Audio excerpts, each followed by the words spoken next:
चुनाव लड़ूंगा बिहारियों के लिए।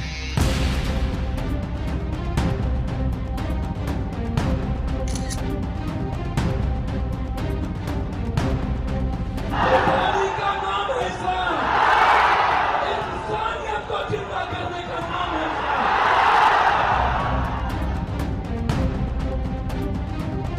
इंडिया अलायंस को पता है कि दूर दूर तक उनकी जीत इस बार संभव नहीं।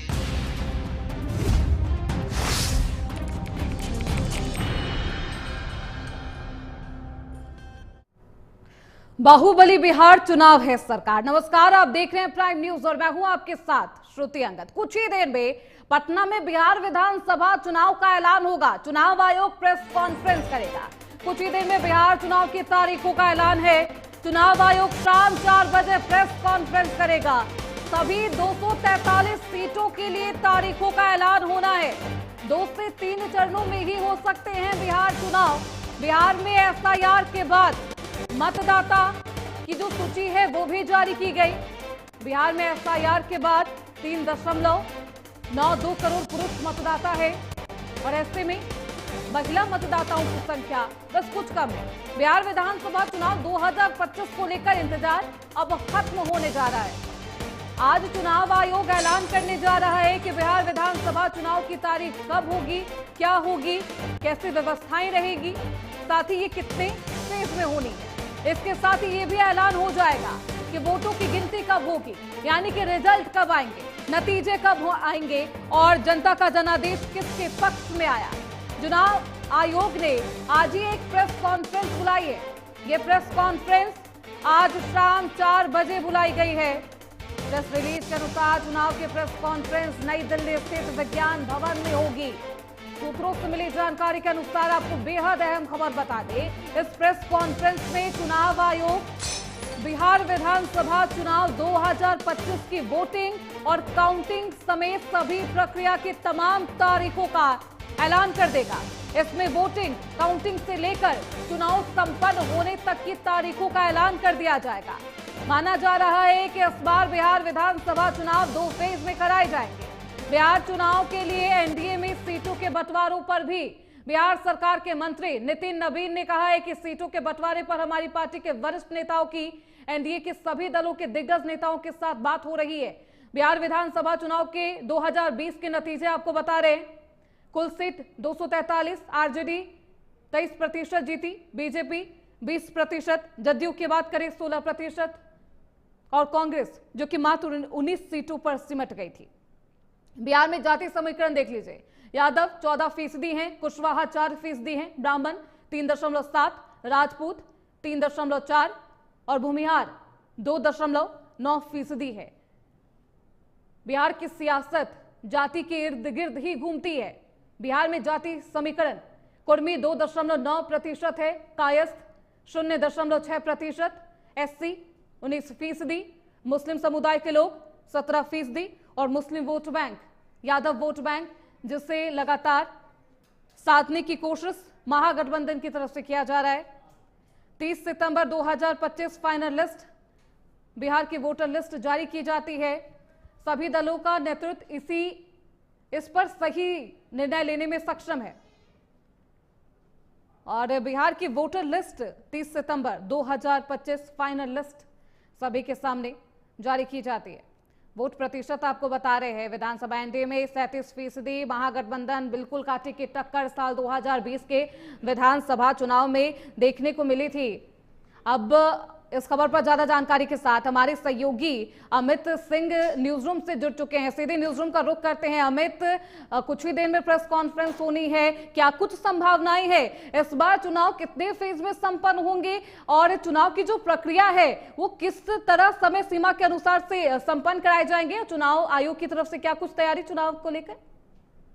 22 नवंबर से पहले जो सेशन वो रेज्यूम करना है और पिछली बार आपको याद होगा 3 चरण में बिहार में चुनाव हुए थे और इस बार भी बहुत मुमकिन है कि 3 चरणों में इलेक्शन कमीशन चुनाव कराए।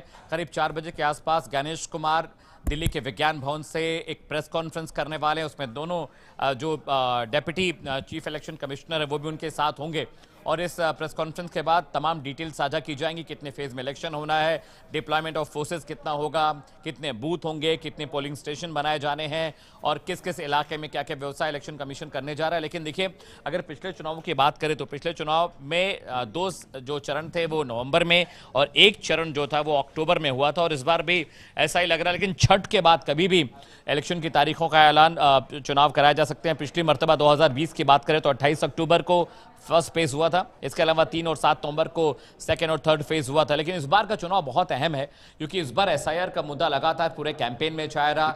Law and order situation, crime control, infrastructure development, ये तमाम मुद्दे हैं जिन पर बिहार पर इस बार चुनाव लड़ा जा रहा है। एजुकेशन एक बहुत बड़ा मुद्दा है बिहार में क्योंकि एनडीए अलाइज लगातार सत्ता में अपनी पकड़ बनाने की कोशिश कर रहे थे। नीतीश कुमार लगातार बीते कई सालों से, कई रेजिम से वो मुख्यमंत्री हैं, लेकिन इस बार तेजस्वी यादव बहुत ज्यादा एग्रेसिव कैंपेन उन्होंने किया है। एसआईआर के मुद्दे पर राहुल गांधी भी बहुत वक्त तक बिहार में रहे हैं तेजस्वी यादव ने, और उन्होंने साथ में मिलकर कई रैलियां की, बहुत सारे कैंपेन और प्रेस कॉन्फ्रेंस भी दोनों ने की है। तो इस बार का जो बिहार का इलेक्शन है थोड़ा सा अलग है, टर्न ट्विस्ट देखने को मिलेगा। हालांकि जो जातिगत समीकरण बहुत मेजर फैक्टर प्ले करते हैं बिहार के इलेक्शन में, लेकिन सबसे अहम बात यह है कि इस बार बहुत सारे विधायकों ने पाला बदला है क्योंकि कुछ को टिकट से नाखुशी थी, कुछ इलाके को लेकर नाखुश थे, कुछ लोगों को यह लग रहा था कि भाई निर्दलीय लड़ जाए, सिर्फ एक बार विधानसभा पहुंचने की बात है। लेकिन आप बीते 10 दिनों में देखें तो नीतीश कुमार ने जिस तरह से महिलाओं के लिए, स्टूडेंट्स के लिए और तमाम सेक्टर्स के लिए ऐलान किए, उसके बाद थोड़ा सा जो झुकाव वोटर्स का देखने को जरूर मिल रहा है। लेकिन तमाम जो सर्वेज आए बिहार में, चाहे वो चाणक्य का हो, चाहे सी वोटर का हो, अभी भी तेजस्वी यादव अमित, क्योंकि मुख्यमंत्री नीतीश कुमार की बात कर रहे हैं और हम देख रहे हैं किस तरीके से महिलाओं को साधने की भरपूर कोशिश की जा रही है, युवाओं को साधने की कोशिश की जा रही है, मेट्रो रेल की सौगात दी गई है। लेकिन देखिए, जब नीतीश कुमार की बात होती है, उन्होंने रिकॉर्ड बीट किया है, 9 बार मुख्यमंत्री पद की शपथ ली है, लेकिन फिर भी क्योंकि नेतृत्व में उनके ही चुनाव है एनडीए गठबंधन का, सवाल यह है कि क्या कुछ चुनौती है नीतीश कुमार के सामने?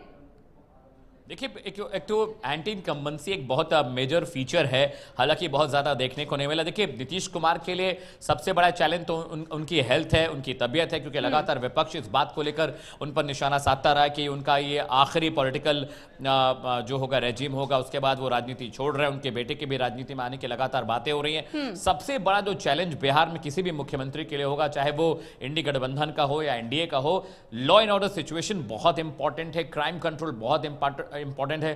शराब का मुद्दा जो है, शराब बिहार के मुख्तलिफ इलाकों में बिक रही है, that is a big issue to be prevail during elections. इसके अलावा एजुकेशन का बहुत मसला है, तमाम सड़कें, पुल, परिवहन को लेकर बिहार बहुत परेशान है। और इसके अलावा वहां पर महिलाओं के विकास के लिए, स्टूडेंट्स के लिए अच्छे यूनिवर्सिटीज, अच्छे कॉलेजेस नहीं है, अच्छे हॉस्पिटल्स बिहार में नहीं है। जो मूलभूत सुविधाएं चाहिए पब्लिक को, उसे लेकर अभी भी बिहार स्ट्रगल कर रहा है। वहां पर एजुकेशन पॉलिसी को लेकर भी अभी बहुत ज्यादा कुछ बेहतर नहीं हो पाया है। साक्षरता दर के हिसाब से देखा जाए तो बिहार अभी बहुत तरक्की नहीं कर पाया है। इकोनॉमी की बात करें तो बिहार की इकोनॉमी बहुत ज्यादा बेहतर नहीं बन पाई। ये तमाम जो मसले हैं, ये बहुत बड़ा चैलेंज होगा किसी भी सरकार के लिए। लेकिन नीतीश कुमार के लिए ये वाला इलेक्शन बहुत ही ऐतिहासिक होने वाला है क्योंकि बहुत सारी वजहें हैं। उन्होंने जिस तरह से वक्फ बिल को लेकर नीतीश कुमार का रुख रहा है, उससे भी बहुत बड़ा एक तबका वोटर्स का उनसे नाराज है और इसका फायदा तेजस्वी यादव बार बार उठाने की कोशिश कर रहे थे। ओवैसी का फैक्टर बहुत मेजर प्ले करने वाला है बिहार के इलेक्शन में। राहुल गांधी बहुत लंबा वक्त बिहार में बिता चुके हैं। देखने वाली बात होगी कि इंडी गठबंधन में आरजेडी और कांग्रेस का सीट शेयरिंग किस तरह से काम करता है। मुख्यमंत्री के चेहरे को लेकर अभी क्लैरिटी नहीं है। हालांकि एनडीए बार बार ये कहता रहा है कि नीतीश कुमार ही हमारे सीएम होंगे, लेकिन विपक्ष के पास अभी तक सीएम फेस को लेकर कुछ कहने सुनने के लिए ज्यादा नहीं है। तेजस्वी राहुल गांधी के बीच जो पॉलिटिकल एक वेंडेटा प्रोस्पेक्ट करने की कोशिश देखी जा रही थी, उसमें भी थोड़ा सा दोनों में खटपट दिखाई दे रही है। लेकिन अब आज जब इलेक्शन कमिश्नर चुनावी तारीखों का ऐलान करेंगे, किस दिन रिजल्ट आएगा इसका ऐलान करेंगे, तो थोड़ी पिक्चर क्लियर होगी। लेकिन अभी तक आरजेडी ने अपना मैनिफेस्टो बिहार में नहीं बताया है, कांग्रेस का भी मैनिफेस्टो अभी तक नहीं आया है। तो हम लोग चुनावी घोषणा पत्र का इंतजार कर रहे हैं कि किस तरह के मैनिफेस्टो पर आगे अब ये सरकार। देखिए, जब भी मैनिफेस्टो की बात होती है अमित, सबसे ज्यादा महिलाओं को साधने की कोशिश की जाती है, युवाओं को साधने की कोशिश की जाती है। लेकिन आरजेडी महागठबंधन साफ तौर पर यह कह रहा है कि बिल्कुल ही भारतीय जनता पार्टी और एनडीए खेमा नकल करने पर आतुर हो चला है। जब भी वो कोई मैनिफेस्टो लेकर आता है, आरजेडी से ही नकल करता है। इस बार के मैनिफेस्टो में क्या कुछ दिलचस्प देखने को, क्या कुछ खास देखने को मिल सकता है, चाहे वो एनडीए की गठबंधन की बात करें, महागठबंधन की बात करें? श्रुति, सबसे मेजर फैक्टर डोमिसाइल का आपको याद होगा कि डोमिसाइल के मसले पर लगातार बहुत ज्यादा सियासत हुई। कर्पूरी ठाकुर का एग्जाम्पल दे दे के सभी पॉलिटिकल पार्टीज ये कहती हैं कि अब दलित पिछड़े जो तबका है उसको मेन स्ट्रीम में लाने की कोशिश कर रहे हैं। तो आरक्षण का मुद्दा जरूर मैनिफेस्टो में देखने को मिलेगा। महिलाओं के लिए बहुत सारी योजनाओं का ऐलान हम देख सकते हैं, स्टूडेंट्स के लिए बहुत सारा ऐलान दे सकते हैं, क्योंकि अभी जो एडल्ट जो यंग आबादी है 18 से 25 साल के बीच की जो टोटल वोट काउंट है वो करीब करीब 17 से 18% का बिहार में है। 1 करोड़ से ज्यादा महिलाओं को नीतीश कुमार ने जो ऐलान किया उसका फायदा मिलता दिख रहा है। तो मैनिफेस्टो में बेसिक चीजें होती हैं जिनमें चार पांच बहुत प्रमुख चीजें हैं, जिसमें से मेडिकल सुविधाओं की बात कर लीजिए, लॉ एंड ऑर्डर सिचुएशन की बात कर लीजिए, क्राइम अगेंस्ट वुमेन की बात कर लीजिए, इंफ्रास्ट्रक्चर की बात कर लीजिए और एजुकेशन को लीजिए। ये 4-5 मसले होंगे और आरक्षण का एक मसला होगा जो ज्यादातर मैनिफेस्टो में चुनाव के दौरान देखने को मिलता है। और आरजेडी बिल्कुल अमित, कुछ ही देर में अमित जी चुनाव आयोग प्रेस कॉन्फ्रेंस करेगा, चुनाव की तारीखों का ऐलान होगा। ये कहा जा रहा है कि 2 फेज में ही चुनाव संपन्न हो जाएंगे। क्या कुछ चुनौती है अब चुनाव आयोग के सामने? देखिए, क्योंकि इस बार चुनाव आयोग की तरफ से साफ तौर पर कहा गया है कि पोलिंग बूथ पर 1200 से ज्यादा मतदाता अपने मताधिकार का प्रयोग नहीं कर पाएंगे। ऐसे में क्या कुछ चुनौती है चुनाव आयोग के सामने? से बड़ी जो चुनौती इलेक्शन किसी भी इलेक्शन को कराने में होती है वो सिक्योरिटी की होती है। इन्फोर्समेंट जो है वहाँ पर सिक्योरिटी जो है, जो सुरक्षा बल तैनात किए जाते हैं वो एक बहुत बड़ा चैलेंज होता है। स्मूथनिंग ऑफ वोटर, जो वोटिंग प्रक्रिया बहुत स्मूथ होनी चाहिए। पीठासीन अधिकारी और तमाम जो व्यवस्थाएं, क्योंकि लाइव रिकॉर्डिंग्स होती हैं तमाम जो बूथ्स की, सबसे अलग अलग फेजेस में चुनाव कराने की वजह क्या होती है? क्योंकि जो नंबर ऑफ पीपल इन्वॉल्व होते हैं चुनाव कराने में, चाहे वो सिक्योरिटी फोर्सेज हो चाहे सरकारी मुलाजिम हो, उनकी संख्या बहुत ज्यादा नहीं है श्रुति। तो जितने कम फेज में चुनाव होगा उतना ज्यादा डिप्लॉयमेंट करना पड़ेगा और जितने ज्यादा फेजेस में चुनाव होगा कम से कम लोगों में काम चलाने की कोशिश होती है और कोई बहुत बड़ी टीम नहीं होती चुनाव आयोग की। फोर्सेस के डिप्लॉयमेंट बहुत इंपॉर्टेंट होता है। Law and order situation control करना बहुत इंपॉर्टेंट है। बहुत सारे सेंसिटिव पोलिंग स्टेशन हैं बिहार में, चाहे मधेपुरा की बात कर लीजिए, पूर्णिया की बात कर लीजिए, दरभंगा की बात कर लीजिए। जो इंटीरियर बिहार का इलाका है वो बहुत खतरनाक है। वहां पर बूथ कैप्चरिंग की घटनाएं पहले भी हुई हैं, गोलियां चली हैं, जबरन वहां पर मतपेटियां जलाई गई हैं, बैलेट पेपर्स के साथ छेड़छाड़ हुई है, वोटिंग मशीन्स के साथ छेड़छाड़ हुई है। तो सबसे ज्यादा जिम्मेदारी इलेक्शन कमीशन की होती है कि कहीं भी चुनाव अगर हो रहा है तो वो बिल्कुल हिंसा रहित हो, किसी भी तरह की उसमें हिंसा उसमें ना हो, किसी भी तरह का लॉ एंड सिचुएशन वहां पर खराब ना हो। ये सबसे बड़ा चैलेंज होता है। देखिए, जब साल 2020 की बात करते हैं, खैर चुनाव आयोग के सामने कई चुनौतियां हैं और क्योंकि 4-5 अक्टूबर को इस पूरे चुनाव आयोग की टीम ने जायजा भी लिया है बिहार में। अब क्या कुछ तारीखों का ऐलान होता है देखना बेहद दिलचस्प होगा। अमित, अब सवाल ये है, जब हम बात करते हैं अपराध की तो एक बेहद अहम चुनौती है नीतीश सरकार के सामने। इसका खामियाजा क्या होगा? क्योंकि रिकॉर्ड हमने देखे हैं, कई ऐसे आपराधिक घटनाएं हुई जिसमें विपक्षी पार्टियों ने सरकार पर निशाना साधा है, सुशासन सरकार पर सवाल उठाए हैं। खामियाजा क्या होने वाला है? देखिए Shruti, law and situation, crime control पिछली सरकारों के लिए बहुत बड़ा चैलेंज था। जब लालू प्रसाद यादव की सरकार थी या नीतीश कुमार जब मुख्यमंत्री थे, जब वो आरजेडी के साथ थे या जब वो बीजेपी के साथ भी एलआई में मुख्यमंत्री रहे हैं, तो बिहार का क्राइम कंट्रोल कभी उस लेवल पे नहीं गया कि लोग कह सके संतुष्टि वाला मसला कभी भी नहीं रहा है। बिहार में crime law and order situation हमेशा ही खराब रही है। अगर आप पिछले 20-25 सालों का इतिहास बिहार में देखें तो बहुत बड़े बड़े वहां पर दंगे, बहुत सारी हत्याएं हुई हैं, बहुत बड़े बड़े कांड बिहार में हुए हैं। इसलिए वहां की law and order situation, crime control कभी भी इतना बेहतर नहीं हो पाया कि हम बाकी प्रदेशों का एग्जाम्पल देकर उसकी तुलना कर सके। बिहार में अभी भी क्राइम चरम पर है, चाहे अवैध शराब की बात, बेचने की बात हो, चाहे हत्याओं की बात हो, चाहे साइबर क्राइम की बात हो, ये सब बिहार में बहुत बड़े पैमाने पर हो रहे हैं। और सबसे बड़ा चैलेंज वही था। आप पिछले 2 महीनों में देखिए पटना शहर में कितने लोगों की हत्या होंगी, बड़े बड़े कारोबारी मारे गए, कई नेताओं की हत्या कर दी गई। तो अभी भी चाहे वो एनडीए की सरकार रही हो, चाहे विपक्षी दल रहा हो, law and order situation Bihar में कभी भी अच्छी नहीं रही है। और ये सबसे बड़ा चैलेंज होगा हर सरकार के लिए, चाहे विपक्ष की सरकार बने या एनडीए सत्ता में आती है। सबसे बड़ी मुश्किल और सबसे बड़ा चैलेंज क्राइम कंट्रोल ही है, क्योंकि बिहार की स्थिति बहुत खराब है। बिल्कुल, क्राइम कंट्रोल, महिला सुरक्षा, ये वो तमाम मुद्दे हैं जिनको देखते हुए इस बार बिहार की जनता अपना जनादेश देगी, अपना वोट देगी। देखिए अमित जी, 22 साल बाद एसआईआर की प्रक्रिया हुई है बिहार में और ऐसे में ये जो बिहार का विधानसभा चुनाव है ये बेहद दिलचस्प है। इस बार नया कुछ देखने को मिल सकता है बिहार के विधानसभा चुनाव में? क्योंकि कहा जा रहा है एसआईआर की प्रक्रिया हुई है तो जो फोटो है वो रंगीन होगी इस बार। बहुत सारे वोट डिलीट हुए हैं, बहुत सारे वोटर्स ऐसे थे जो सरकार ने तर्क दिया, इलेक्शन कमीशन ने माफ़ कीजिएगा तर्क दिया कि बहुत सारे लोग बिहार से डिप्लॉय हो चुके हैं, बहुत सारे वोटर्स हैं जो अब जीवित नहीं हैं, बहुत सारे लोग हैं जो दूसरे शहरों में परमानेंट सेटल हो चुके हैं, तो बहुत सारे वोट कटे हैं। और ये इंटेंसिव रिफॉर्म ऐसे वक्त में हुआ जब चुनाव में बहुत कम वक्त बचा था, जो हो हल्ला, जो सियासत हुई है, संसद से लेकर सड़क तक इस पर बवाल हुआ है। तो एसआईआर की वजह से विपक्ष लगातार ये आरोप लगा रहा था कि एसआईआर के बहाने सरकार उनके कोर वोटर को साफ करना चाह रही है। एसटी, एससी, ओबीसी और जो मुस्लिम वोट बैंक था, बड़े पैमाने पर एसआईआर होने के बाद वो कटे हैं। और तेजस्वी यादव और विपक्ष के तमाम नेता ये आरोप लगाते रहते हैं एसआईआर सिर्फ बहाना है, उनके कोर वोटर्स को हटाने का पूरा ये षड्यंत्र था। राहुल गांधी ने वोट चोरी की बात की कि जबरन हमारे जो वोटर्स हैं उनको डिलीट किया जा रहा है, वोट चोरी की जा रही है, गलत तरीके से वोटिंग कराई गई। उन्होंने महाराष्ट्र का एग्जाम्पल दिया, बाकी और दक्षिण भारत के कई राज्यों का एग्जाम्पल राहुल गांधी ने दिया। कई सारी प्रेस कॉन्फ्रेंस की, कई सारी उन्होंने बाकायदा उन्होंने पूरा रिसर्च कर डिटेलिंग की जाके कि कहाँ चुनाव में धांधली हुई है। लेकिन बिहार में बहुत बड़ा मसला इस बार भी मुझे लगता है नहीं कि बिहार का सवाल अब यही है अमित जी एसआईआर कि से बहुत देखिए सरोकार है। इस बार जो चुनावी संग्राम में कई ऐसे मुद्दे हैं, एसआईआर का मुद्दा हो, वोटर अधिकार यात्रा के द्वारा विपक्ष ने उसे उठाया, पलायन यात्रा कांग्रेस पार्टी के द्वारा निकाली जाती है, दूसरी बात महंगाई, बेरोजगारी, वो तमाम मुद्दे हैं। ऐसे में सवाल ये है कि इस बार निर्णायक भूमिका में कौन से मतदाता होगी, युवा या फिर महिला वोट बैंक, कौन होगा जो भाग्य विधाता का रोल निभाएगा यहाँ पर बिहार विधानसभा चुनाव में? श्रुति, जो मेजर रोल आउट होगा वो महिलाओं का होगा। Women participation is gonna be a huge in Bihar this year.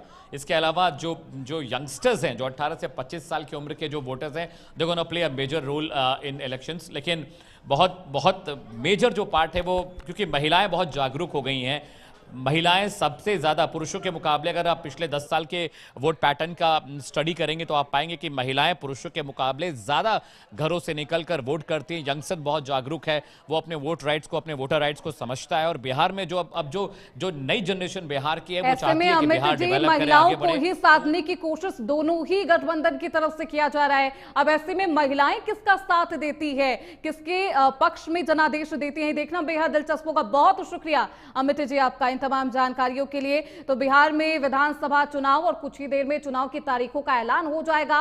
और इस बार का जो बिहार विधानसभा चुनाव है वो बेहद दिलचस्प है। ऐसे में जनता का जनादेश किसके पक्ष में होगा, देखना बेहद दिलचस्प रहेगा। इसी के साथ इस बुलेटिन में बस इतना ही। खबरों का सिलसिला लगातार जारी है, आप देखते रहिए प्राइम न्यूज।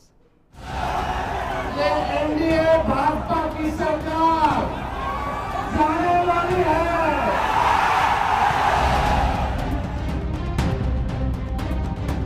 मैं चुनाव लड़ूंगा बिहारियों के लिए।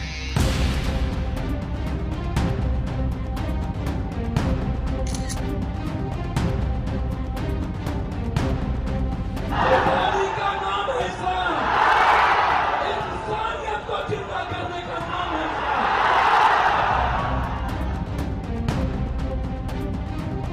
इंडिया अलायंस को पता है कि दूर दूर तक उनकी जीत इस बार संभव नहीं।